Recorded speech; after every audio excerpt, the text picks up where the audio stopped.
Hej, mit navn er Max, og jeg elsker chips. Og der er ingen, der skal det spille. Som sagt, Max elsker at spise chips. Og der var ikke en chips, der måtte gå til spilde. Men pludselig så tabte han en chips. Hovsa. Han tabte den der. Og tabte mange krummer. Det er aldrig godt. Nu vil han ned og hente det. Og pludselig så sker der en kæmpe fejl. Max han falder i slow motion. Og hans chips er fuldstændig mast. Prøv lige at se. Fy for satan. Nej, det er godt. Det er godt.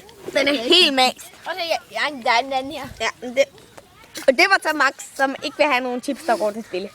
Kan du vinke, Max? Hej. Jeg skal lige sige, at Max er altså handicappet ved Simondog. Hej. Max, det er altså ikke det her øl, skal vinke. Det er inde i det her. Det er inde i linsen. Nej, den her vej. Det lige ud. Og så, ja, der. Nej, ikke op på munden.